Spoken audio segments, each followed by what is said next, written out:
नमस्कार, जयसिंगपूर नगरी न्यूज मध्ये आपलं सहर्ष स्वागत. पाहूया आजच्या दिवसभरातील काही ठळक घडामोडी. जे सामान्य कार्यकर्ते नाही, आमचे जिल्हा अध्यक्ष आहेत. शेवटी एखाद्या माणसाचा ईडी म्हणजे काय तर हवाला, ईडी म्हणजे काय तर बेहिशोबी संपत्तीची चौकशी. आता ती राजवर्धन निंबाळकर विचारत, तुम्ही पण डिमांड करू शकता.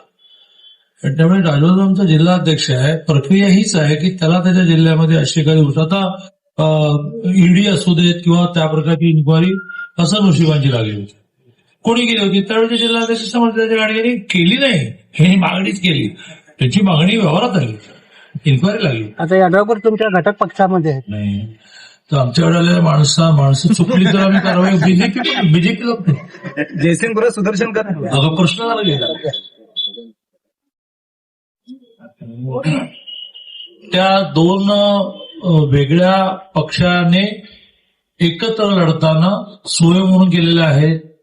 त्यामुळे जयसिंगपूर विकास पॅनलच्या कपबशी व कपाट चिन्हावर ही निवडणूक लढवतो. त्याच्यामध्ये भारतीय जनता पार्टीची बॅकग्राऊंड असणारे 12 जण आहेत, ते कपाट चिन्हावर लढवत आहेत. आणि राजू शेट्टींचे पण आहेत, गणपतरावांचे पण आहेत. त्यामुळे नगराध्यक्ष जो आहे तो आमच्या सगळ्या दोन्ही मिळून आघाडीचा आहे. काँग्रेस तुमच्या सोबत आहे. काँग्रेस त्यांना मिळालेल्या जागेवर हात चिन्हावर लढवलं असं. ही एका अर्थाने लोकल लेवलला ज्यावेळेला मोठ्या लोकसभा विधानसभा निवडणुका होतात तर स्थानिक कार्यकर्त्याची आवश्यकता पाहून काही परवानगी द्याव्या लागतात. आता इथे खरं म्हणजे तुम्ही ज्याचा उल्लेख केला की यड्रावकर तुमच्या महायुतीमध्ये आहेत, तर मग महायुतीत आहेत तर त्यांनी सगळ्यांना सामावून घ्यायला पाहिजे होतं. माधवराव गाडगेंनी पहिला प्रयत्न हाच केला, राजवर्धन निंबाळकर पहिला प्रयत्न हाच केला, एकत्र लढू. जागा आमच्या क्षमतेप्रमाणे कमी जास्त होतील, तुम्ही आणणार आहात. पण त्याने आग्रह धरला किंवा सगळ्यांनी माझ्या आघाडीवर लढायचं. हे काय शक्य नाही. आम्ही एक नॅशनल पॉलिटिकल पार्टी, एकाच म्हणजे माझ्या आघाडीमध्ये माझ्या चिन्ह. आपण म्हटलं नाही हे शक्य होणार नाही. पण ते समजा असं झालं असतं. आता तुम्हाला उदाहरण द्यायचं झालं तर मुरगुडचं देतो. मुरगुडमध्ये शिवसेना बीजेपी असं एकत्र पॅनल आहे, संजय मंडलिकांचं आणि आमचं. तर त्याच्यामध्ये शिवसेनेचे जेवढे आहेत ते धनुष्यबाणावर आहेत आणि बीजेपीचे जेवढे आहेत ते कमळावर आहेत. तिथे तर गंमत अशी आहे की आमचे नेते प्रवीणसिंह पाटील यांची बायकोच एलिजिबल आहे निवडून यायला, कारण प्रवीणसिंह पाटील नगराध्यक्ष होते आणि प्रवीणसिंह पाटील वडील पण नगराध्यक्ष होते.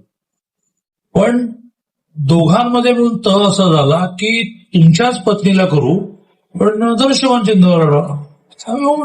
ताटात काय वाटीत काय. आमची अतिशय चांगली सहज निवडून येणारी उमेदवार धनुष्यबाण चिन्हावर दिली. याला म्हणतात समन्वय. आता इथे जर समन्वय असं असेल की माझ्या आघाडीवर लढा, माझ्या चिन्हावर लढा, एवढ्याच लढा तेवढ्याच लढा, मग शेवटी आमचंही शिरोळ तालुक्यात काम आहे ना. शिरोळची नगरपालिका गेल्या वेळेला आम्ही केवळ 38 मताने 33 जयसिंगपूर आता आमचं सिटिंग नगराध्यक्ष होता, कुरुंदवाडला आम्ही हरलो, परंतु आमच्या 6 जागा निवडून आल्या. नाही हरलो 100 मतात 6 जागा निवडून आल्या. शिरोळलाच होत्या आपल्या बहुतेक 8 जागा निवडून आल्या. अशा स्ट्रॉंग शिरोळ तालुक्यामध्ये तुम्ही आमदार आहेत, आम्ही तुम्हाला सन्मानच देऊ, माझी मंत्री पण तुम्ही आहात. पण लोकसभा विधानसभेनंतर स्थानिक कार्यकर्त्यांना जितका कमी त्रास द्यावा लागतो. आता कागलला द्यावा लागला. भुश्री पाणी समोरजीदाजींनी अचानक एकत्र यायचं ठरवल्यानंतर आम्हाला आमच्या शिवसेनेने आदेश दिला की तुम्ही तुमच्या सगळ्या सीट्स काढा. महाराष्ट्राच्या 280 मध्ये एकच नगरपालिका असेल तिथे आमचा एक पण नाही. आम्ही घेतलं, त्याला समन्वय म्हणा. पक्षाच्या शिस्तभंगाची कारवाईची एक प्रोसिजर आहे. त्यातला पहिला टप्पा झाला, त्याला नोटीस दिली.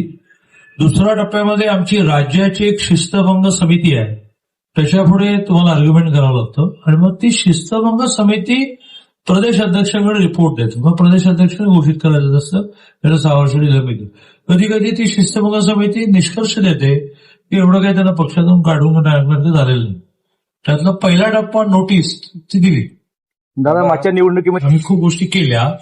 यावर्षी असं म्हणूया की खरं म्हणजे माननीय देवेंद्रजींचा आग्रह असा आहे की आता ऍडहॉक म्हणजे 10 कोटी मिळाले का हे दरस्ते करा, 2 कोटी मिळाले का हे हॉल बांधा, असं न करता त्याला इंग्लिशमध्ये इंटिग्रेटेड किंवा मराठीमध्ये एकात्म म्हणतात. त्या शहराने एक एकात्म तो निवडणुकीपूर्वी जतने केला. गोपीचंद पडळकरांनी एक एजन्सी लावली आणि जतमध्ये एक 150 कोटीचं प्राणी संग्रहालय सुद्धा त्यांनी सँक्शन करून दिलं. का तर जत हे बॉर्डरवर आणि खूप लोक टुरिस्ट येऊ शकतात. तसं आम्ही आता सगळ्या नगरपालिकांना असं म्हणतोय की तुम्ही आता लोकांना एवढंच म्हणा, तुमचा कोणताही नागरी समस्या म्हणून मग कचऱ्याची निर्गत, पाण्याचं रिसायकलिंग, हे सगळे स्ट्रीट लाईट्स, काही महापुरुषांचे पुतळे, ह्या सगळ्या नागरी समस्या ज्याला म्हणतो त्या ट्रॅफिक, हे आम्ही काही पेंडिंग ठेवणार नाही. उलट आम्ही थोडा अभ्यास करून वाढती लोकसंख्या म्हणून काही नवीन नवीन गोष्टी आणू. त्याला किती निधी लागेल तर लागेल, मिळेल, काही अडचण नाही. जर आपला झेंडा फडकला तर पहिल्या 100 दिवसात आपण कोणती विकास कामावर भर द्याल? हे आता डॉक्टर बाबासाहेब आंबेडकर पुतळ्याचा प्रश्न गेल्या 2-3 वर्षापासून प्रचंड गाजतोय आणि ती न्यायालयाची जागा द्यावी अशी तिथल्या समाजाची मागणी आहे 1251. त्याबद्दल तुमचं नेमकं काय आहे?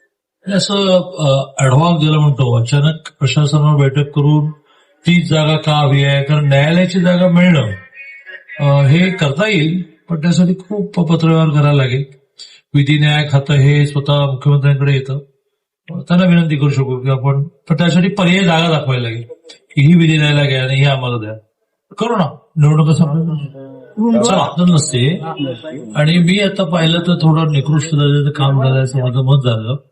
त्याची रिसर्च इन्क्वायरी होईल. आता पहिलं ते नीट करून घेणं हा महत्वाचा मुद्दा. बऱ्याच वेळेला कॉन्ट्रॅक्टर काम मध्ये सोडतो, नवीन कॉन्ट्रॅक्टर माहित नाही काय झालं. तर माझा शेवटचा प्रश्न आहे, सांगली कमी पडत आहे का? सांगली जिल्ह्याचं पालकमंत्री म्हणून पूर्ण कंट्रोल केलं. आता आम्ही खूप मोठं मोडूलचा मराठी अर्थ की मोठी योजना राबवली. 2.25 लाख विद्यार्थ्यांना 28 तासाचं प्रशिक्षण असेल. सेक्स एज्युकेशन आणि ड्रग्ज विषयातलं एक गृह निर्माण केलं. 600 शिक्षक त्यात लागले. दर रविवारी असं म्हणून 4 रविवार त्यांचं प्रशिक्षण आज पूर्ण होणार आणि पुढच्या शनिवारपासून असं झालं की ऍक्शन सुरू झाल्या. मेडिकलमध्ये एक त्याचं काय म्हणजे उपचार केंद्र सुरू झालं. ड्रेसिंगपूरचा विषय घेऊन कोल्हापूरच्या एसपीशी बोलू आपण. पण राज्य म्हणून ह्या विषयामध्ये माननीय मुख्यमंत्री महोदयांनी ठरवलेलं आहे. आपली अंमलबजावणी जिल्ह्यात, सांगली जिल्ह्यात खूप चांगली झाली आहे. तशी अंमलबजावणी आपण इथे करावी, गृह खात्यांना निवेदन टाकून किंवा विनंती करू अशी अपेक्षा जनतेची. सांगलीच्या मॉडेलची इतकी चर्चा झाली की त्याला सांगली मॉडेल असं म्हटलं. माननीय मुख्यमंत्री महोदयांनी त्यांच्याकडे गृह खात्याची दखल घेतली आहे, डिटेल्स मागवले. हे सगळं पोलीस डिपार्टमेंट त्याचा रिपोर्ट तयार करते की आम्ही कसं हे कंबार्ट म्हणून काढलं. हे खूप कॅश प्राइजेस दिली, ज्याला म्हणतो आपण त्याला खबर देणारा पोलीस डिपार्टमेंटमध्ये नॉर्मल मॅनला खबरे बातम्या मिळायला लागल्या, धाडी पडायला लागल्या. खूप जणांची जेल मधून सुटका होऊ नये म्हणून केसेस स्ट्रॉंग केल्या गेल्या आणि प्रशिक्षण आहे, प्रबोधन पण चाललं. चला, जय हिंद, जय महाराष्ट्र. दादा आणखी एक प्रश्न आहे. दादा इथे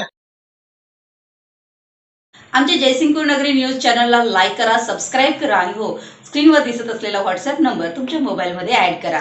पाहत रहा जयसिंगपूर नगरी न्यूज चॅनल.